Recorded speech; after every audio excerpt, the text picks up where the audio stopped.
Tempat apaan ini, Bang? Iya, kok kayak pohon ganja? So tau lu goblok, ini kebun singkong. Lah, bukan nak, emang kebun ganja. Lah, emang iya? Goblok banget sih lu, nak. Udah jelas-jelas itu daunnya daun ganja. Bilang singkong. Ya kagak tahu orang mirip. Shh, diem. Serius, Bang? Ini ladang ganja beneran? Ya iyalah, emang apaan lagi? BTW, kok Bang Topan tahu semuanya? Ya gua nebak aja anjir. Pikir aja pakai logika. Iya kan? Iya juga sih. Gitu ya? Kalian udah tahu kan animasi Dodisan tentang ladang singkong kok bisa mirip dengan ladang yang ada di Bromo viral? Ini dia. Oke guys, jadi baru-baru ini channel YouTube Dodisan itu lagi viral banget karena salah satu videonya itu mirip dengan apa yang terjadi di Bromo yang viral banget. Jadi channel YouTube Dodisan ini dibuat pada tahun 2019.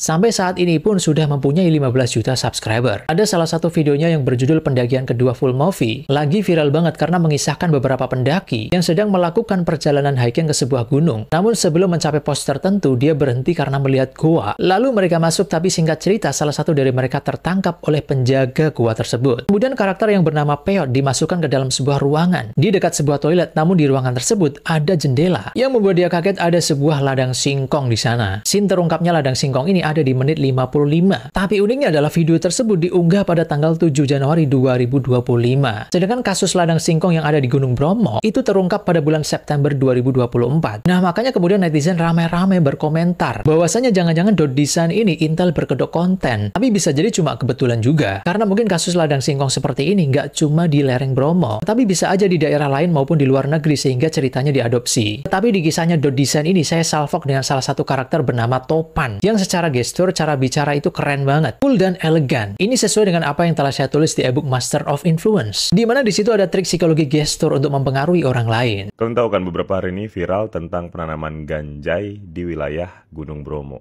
Ada hal menarik yang bisa kita petik dari kasus ini adalah ketika kita berurusan sama mafia, maka sesuatu itu bisa dibolak-balikan sesuai kemauan mereka. Yang salah bisa jadi nggak salah, dan yang nggak salah bisa jadi salah. Ini tuh tipikal banget dan sering terjadi di Indonesia. Kalian tahu kan update terakhir kasus itu adalah orang yang menemukan ladang ganjainya itu justru yang dipolisikan. Sedangkan penanaman ganjainya belum diapa-apain. Seems familiar, right? Kayak pernah tahu dari kasus apa ya? Aha, tipikal kasus yang seperti ini itu terjadi di dunia skincare guys. Dimana kejadian ketika Doktif mereview skincare overclaim dan skincare abal-abal, justru yang ditindak adalah tindakan reviewnya, bukan mafia skincare-nya. Mirip kan? Nah itu poinnya, kalau kita berurusan sesuatu dengan mafia, maka sesuatu yang salah belum tentu jadi salah. Tetapi sesuatu yang tidak salah bisa jadi salah. Jadi tinggal kita lihat aja nih pihak-pihak sebelah itu di kasus Bromo ini gimana. Mereka memihak dan membela yang mana nih? Kita lihat aja. Nah gimana? Gampang kan? Di Gunung Bromo ditemukan ladang ganja, anjing mengerikan. Nu jadi pertanyaan aing sederhana. Eta ladang ganja anu saha? Kepentingan menanam ganja jang naon? Goblok rupa-rupa pisan ieu aing mah curiga oknum ieu mah anjing. Arika rakyat gerak temenang menanam ganja. Maknya oknum menang, aneh, goblok. Yo pantes ditutup. Waca iki pantes tutup ternyata mau panen. Panen opo iki? Gak mungkin panen kelopo. Sidang ladang ganja di Taman Nasional Bromo, Tengger Semeru. Saksi, ada kerusakan ekosistem. Lah yo makane tidak boleh menerbangkan drone di area Bromo. Ladalah. Koyok ngene iki kelakuane sapa, Kang? Sing ngijinke sapa? Wong ya kan, manusia di Indonesia boleh menanam ngono kuwi. Enggak, aku nek nyebut kena pelanggaran soalnya. Berarti selama ini kalau Bromo ditutup iku lagi panen. Nek ono tulisan sedang perbaikan ekosistem berarti lagi nandur. Wah kasus sih. Rajur. Piye menurutmu Kang?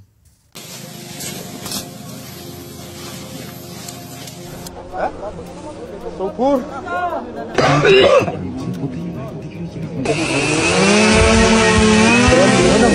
Belakangan viral di media sosial soal larangan menerbangkan drone di wilayah Gunung Bromo yang dikaitkan dengan adanya penemuan ladang ganja tersembunyi. Warganet berasumsi larangan penerbangan drone ini dilakukan untuk menutup-nutupi keberadaan ladang ganja tersebut. Namun mengenai penemuan 59 titik ladang ganja seluas puluhan hektar ini, pihak Taman Nasional Bromo Tengger Semeru atau TNBTS menyatakan bahwa lokasi penemuan tersebut bukan berada di jalur wisata Gunung Bromo dan pendakian Gunung Semeru, melainkan di sisi timur TNBTS, yaitu di area Blok Pusung Duwu Resort, pengelolaan Taman Nasional Wilayah Senduro dan Gucialit, yang secara administratif berada di Kecamatan Senduro dan Gucialit, Kabupaten Lumajang. Kepala Balai Besar TNBTS, Rudi Janta menyebut lokasi penemuan sangat tersembunyi, tertutup semak belukar yang lebat. Ia juga menyebut bahwa wisata Gunung Bromo dan jalur pendakian Gunung Semeru terbilang jauh dari lokasi penemuan ladang ganja tersebut karena berjarak sekitar 11 km. Karena itu ia menegaskan tidak ada hubungannya terkait larangan pembatasan penggunaan drone dengan ditemukannya ladang ganja tersebut.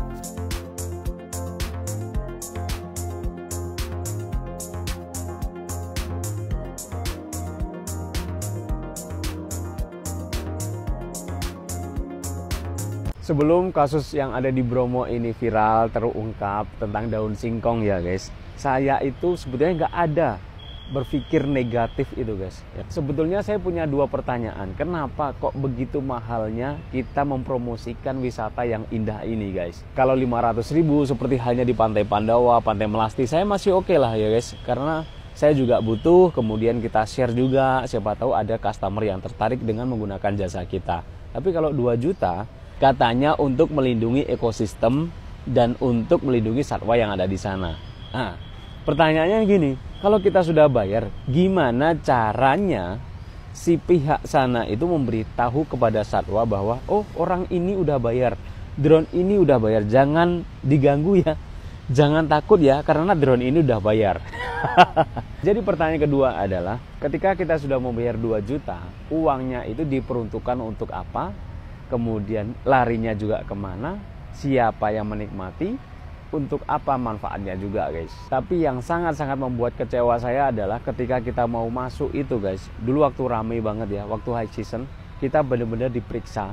Seperti halnya kita membawa bom atau bawa bahan peledak gitu guys. Bawa drone apa enggak? Boy, saya dalam hati, wah ketat banget nih, berarti memang di sini SOP-nya seperti itu guys. Tapi dengan kejadian seperti ini, saya sangat-sangat kecewa guys, bener-bener. Kalian udah ada yang tahu belum sih? Misalkan kita ke Gunung Bromo, kita tidak boleh menerbangkan drone. Dan apabila kita ingin menerbangkan drone, kita harus membayar uang sebesar 2 juta rupiah. Dan itu pun didampingi oleh pendamping dengan alasan peningkatan fasilitas serta perawatan kawasan. Tetapi ternyata 59 titik ladang ditemukan di area Gunung Bromo.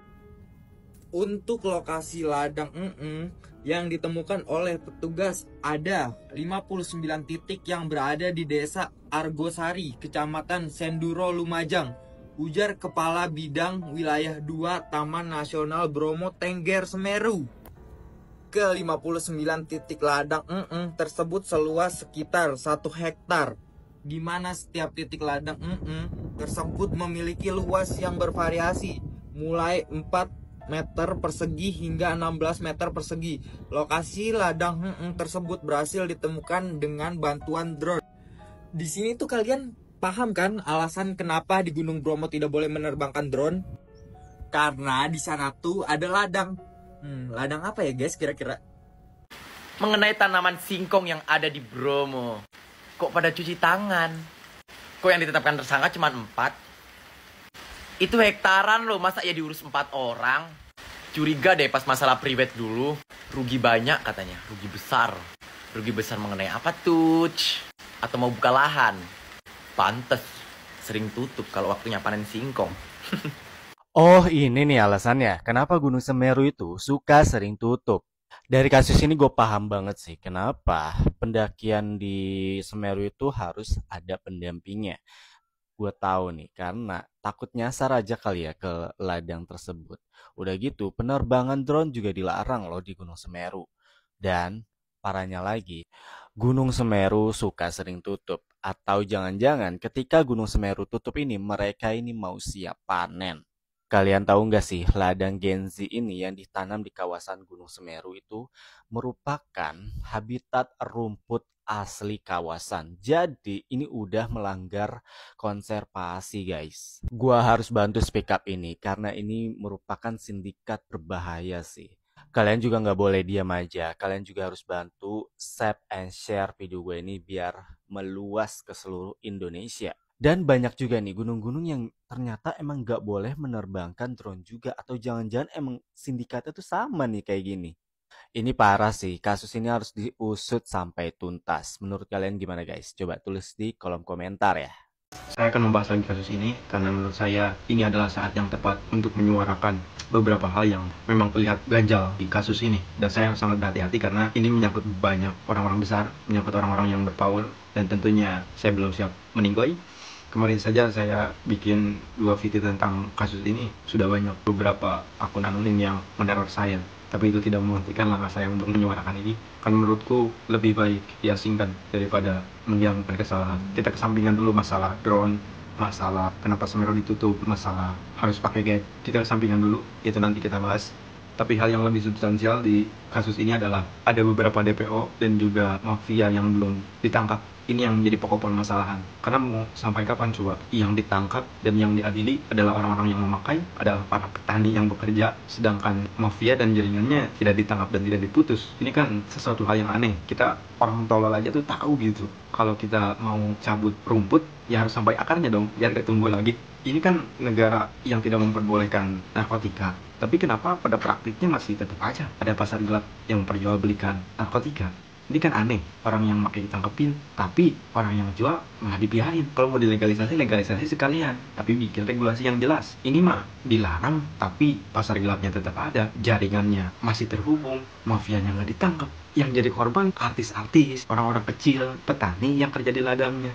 Sedangkan yang di atasnya nih, hahaha aja sementara ini kan. Jadi kalau mau dilegalkan, legalkan sekalian. Saya tidak mendukung legalisasi ganja ya, cuman kalau melihat seperti ini kayak lucu aja gitu.